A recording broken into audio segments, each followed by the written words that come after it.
the way that George W. Bush and Dick Cheney and every right-wing host in America and Sean Hannity and Bill O'Reilly and like everybody, what they were saying is that they hate that we're free. Mm-hmm. Whereas it was much closer to saying like they don't like us imposing on them.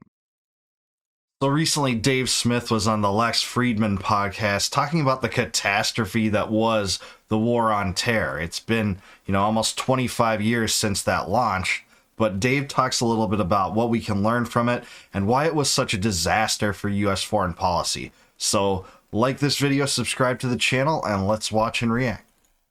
Even like all the hardcore neocons, Brett Stevens, the New York Times, he wrote this piece on the 20th anniversary of the invasion of Iraq, so 2023, to cheerlead the war in Iraq. And he goes through the whole piece, and there's not one mention of the million people who died in the war. He literally just goes, the piece is just measure life under Saddam Hussein versus life under the Shiite parliamentary system that they have now.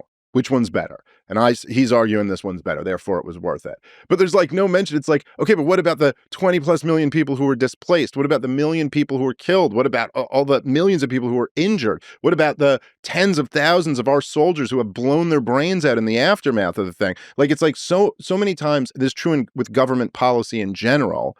People talk about like the end result that they want. But you're like, yeah, but what about the process by which you get there and how much hatred, it's not that hard for me to like put myself in other people's shoes. And like, I have 2 little kids and a wife. And if anybody were to ever try to argue to me that they have to be the eggs that get broken to make some bigger omelet, like, it's okay. Like, we're ultimately going to impose something on your society that's better than what you have right there. And it sure does suck that your wife and kids got to be the one who get taken out. I mean, I'm just saying this to myself, and this is not real. This is just a thought experiment I'm making up. I'm already pretty close to being a terrorist. Yeah, this is so true. It's hard to measure how bad some of the ramifications are for the terror wars, for the war in Iraq, for the war in Afghanistan, especially when it comes to the hatred it generated across the world, especially in the Muslim world, how much blood and treasure was sunk into that thing. Whenever someone tries to back it and still justify it, they always talk about, some gleaming end result that no one seems to actually really believe in anyways at this point.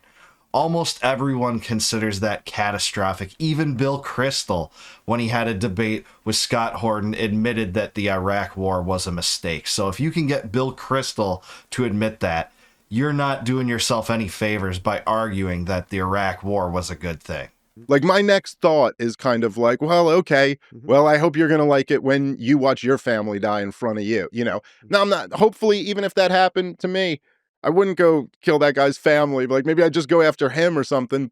But I could understand, and I think most people who have kids could understand, going to a level of like the most evil, dark place you could imagine if anyone ever threatened or actually did something to your kids.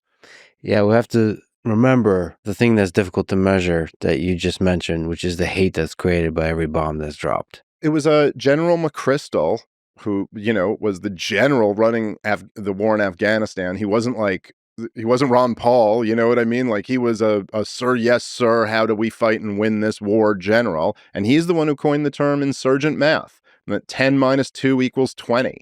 It's like the more you keep. I was rereading about this the other day, because of the Trump's been bombing the Houthis in Yemen, and it's like when we first, I think it was in at least in 2009 is when Obama really stepped up the drone campaign with the then secret drone bombing campaign, and Yemen was one of the major theaters.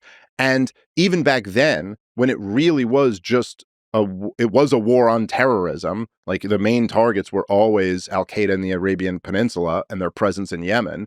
Even then, like, so before the Saudis invaded, so like from 2009 through 2015, AQAP just kept growing. He was doing all these targeted bombing campaigns, or they call them targeted. 96% of the people are innocent who get killed, but they call them targeted drone bombings. And then they just say, well, hey, that's just collateral damage, right? This is when the drone war stepped up. And if you guys remember from that, Obama actually killed an American citizen, the son of a lackey, I think 15 or 16-year-old kid, without due process, refused to answer whether he was being targeted or not without due process. This is just insane. And there is no bounds to which the war machine will not go. And that's been that way for many years now. So what we've witnessed here is clandestine strikes against Americans overseas. And just think about what kind of precedent that sets. That could be invoked again by another president in the future to kill whoever that president wants. There was no trial, there was no justice, and it's just crazy.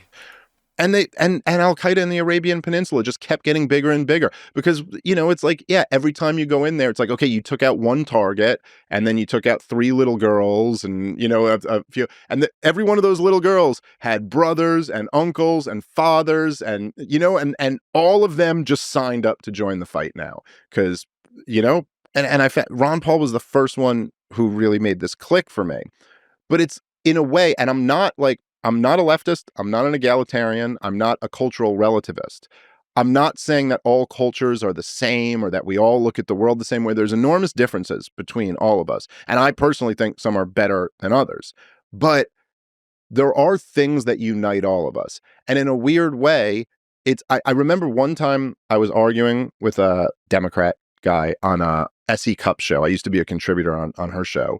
And we were arguing, and it was after a terrorist attack here in New York, a fairly minor one. It was like a guy, I think he hit someone with his car and then jumped out with a gun, and then the cops lit him up and killed him. This is like back in 2017, I think. And he claimed to be ISIS inspired. I don't remember if there was like a direct connection or not. But they were, at the time, they were like, doesn't this mean we got to step up the war in Iraq or in Syria where ISIS's stronghold is? And I remember the guy saying to me, he goes, I went off on how these wars have been disasters. And he goes, yeah, but Dave, what you're saying here is we're supposed to do nothing? Like this just happened and now we're supposed to do nothing? And so when they make that line or use that line, what they mean is we're supposed to do nothing that doesn't take our troops away from these theaters, that doesn't disengage the U.S. military from these catastrophic theaters, that doesn't bring our troops home. That's not even on the table. They don't even default to that because Americans have been led to an Overton window where the default is just that America is going to continuously bomb some corner of the world, a godforsaken corner that it is, and many times multiple ones at one time, like we're doing now. Like in Yemen, we have occupation in Syria, assisting in Israel, the proxy war in Ukraine. There's so many theaters all simultaneously, and it's been that way a long time. So when people accuse you saying, oh, you don't want to do anything, well, actually, you probably do want to do a lot to curtail the war if you're an anti-war dissident, but that's not even an acceptable answer. They're looking for you to support strikes. That's what they mean. Even though this guy had a suit and tie on, and we're in a cable news studio, and we're in a first world country, we're in the United States of America, and we're having the basic thing that he's saying is like, what do you say? You're saying we're not going to go kill some motherfuckers? He was just putting it as like, do something, but what's something? Something is dropping bombs on human beings, when some innocent people are going to die, but okay, but it's the same thing. It's the same after 9/11. We're like, we got to go fucking invade some countries right now. That's the same impulse. Killing people is the only thing that will quench the thirst of bloodthirsty neocons. That's really all it is.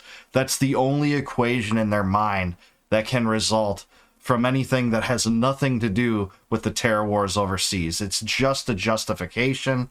They don't care about the truth. It's all about the narrative and forcing new wars. You're seeing it with Iran right now.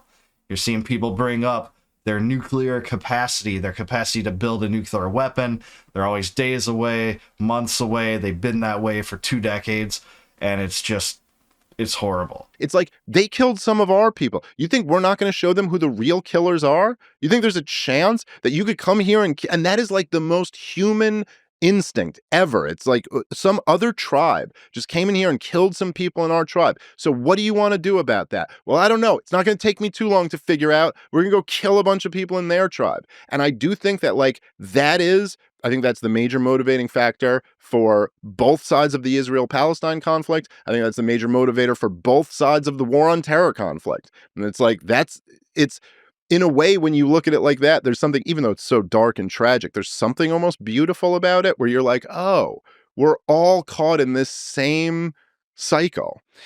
It's so true. There's no real part of humanity that doesn't have that impulse at times. And Dave talked a little bit about the process of radicalization. Like if your wife or child was bombed and killed in one of these military strikes, that's going to radicalize you. I mean, a lot of right wingers, especially in the last few years, have talked about things that have radicalized them, like the COVID regime, like the lockdowns, the vaccine mandates. I suddenly awoke to the corruption of government because of this. Maybe it's the corrupt financial system. Maybe it's all the endless wars or the surveillance state and the Snowden revelations. Maybe it's how they treated Julian Assange. All these things have been cited to justify radicalization. But what if your wife and child was killed in a military strike?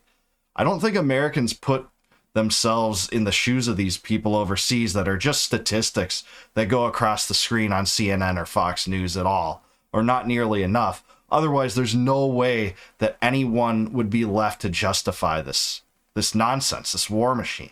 Yeah, it's deeply human, the warring between tribes, but especially in the recent years, but more and more through human history, there's almost like a third party, which is this military industrial complex, which is making money from the two tribes. So if you just have two tribes, one, I've been reading a lot about Genghis Khan. And this is why Genghis Khan banned this. It was very common in Mongolia before Genghis Khan to steal people's wives. Like, you're my wife now. Right. And he realized that creates a lot of conflict. Yeah, it sure does. That seems natural and human, that kind of conflict. But whenever you third party rolls in and starts making money on the whole thing and then driving that forward, then the escalation of the conflict comes with this whole machine that makes de-escalation really difficult. Yeah. The military industrial complex in America, it's so big and it's so sophisticated, and it's so it's not just that there's there's the intelligence agencies, there's the weapons manufacturers, then there's the people in the media who are either directly or indirectly just parroting, all of their talking points. They're Lockheed Martin's marketing team, Raytheon's salesman, for sure.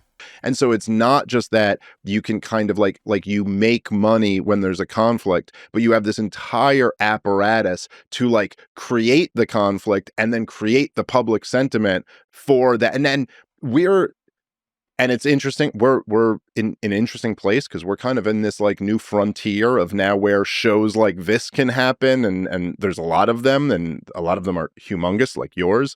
But for so long, this just didn't exist, and it was just for so long, it was the case that the New York Times and NBC and CBS and ABC and the Washington Post and the Associated Press, I guess, they could just move the nation. I mean, if they wanted to be hey, there is the idea that, forget even after 9/11, the idea that in 1991, that there was any organic movement from the American people going, we really got to see about the Saddam Hussein guy. The dictator in Iraq is having a slant drilling dispute with the Emir of Kuwait. We really got to do something about that. That is not something that organically came from any. That was not a few soccer moms hanging out, watching their kids' game, being I really do think. I think in a couple of years we're going to have to send these boys over to Iraq. This is so true. I love this point. It shows the power of war propaganda, which we've faced for many, many decades. It seems to be getting worse and worse. But one of my friends, Daniel McAdams, he runs the Ron Paul Institute. One thing he says is that it's more important to actually oppose war propaganda in some cases and in some contexts than oppose the wars in general, because it's war propaganda that greases the wheels of the war machine. It's what allows these warmongers to start their lies and sell their false narratives to the American public and really drum up the support, the political capital to launch these wars. And I think he is so on point about that. that's why it's so important to object to this stuff right away before it becomes a lasting precedent and another perpetual war that lasts 20 years, like the Afghan War. Uh, that's a crazy war where we extended, millions of dollars, billions of dollars, hundreds of thousands of lives, and just 20 years to replace the Taliban with the Taliban. And just think of how ludicrous that is. The military industrial complex exists to prolong wars. Julian Assange was right when he said they don't want a successful war. They want an endless war, one that multi-billions of dollars can be laundered from the American public in the form of taxpayer money, wash them into the accounts of the bomb makers, and sell this war as something that can be won, that's something for national security, that's in the pursuit of patriotism, or, all these, redeemable qualities that they sell it for, but it's really a profiteering scheme. To go, like, that's not, they just from the top down were able to create this feeling that, like, hey, there's a new Adolf Hitler on the rise over here in Iraq. We got to go see about this. There are these poor people in Kuwait. We have to do that. Like, they were able to create this desire for war that was, it's really incredible when you think about it, because I think for the most part in human history, you would have had to have some type of plausible threat, some type of plausible reality to convince people that we actually have to go to war in order to deal with this. Whereas, like, the idea that in 1991 the United States of America would feel threatened by Iraq was just ridiculous. And yet they were able to do it. Well, so to push back a little bit, throughout human history, there was also a thing. You look at the Roman Empire, where just the cultural values were different, where military conquest was seen as a good thing. So, like, we just almost assume in the United States, war has been framed in the defensive sense, like, where offensive war, we're not doing that anymore. You make a fair point. It's certainly true that throughout human history, there's been like overt empire building and wars of conquest and things like that. But I guess I'm just saying, at least even there, you would have some type of sell of, like, why we're going to go take these resources and why that will be good for us. Whereas the idea that Kuwait just needed to be defended by the Americans seems so hard to convince anybody, and yet they were able to do it.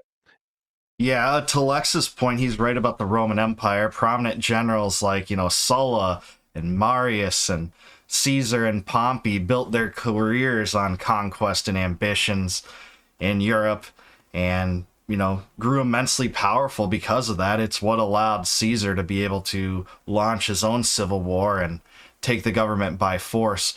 Conquest existed from human history, but at the same time, the rulers have to have enough public support, usually, to launch their wars, such that their own regime wouldn't be couped or overthrown.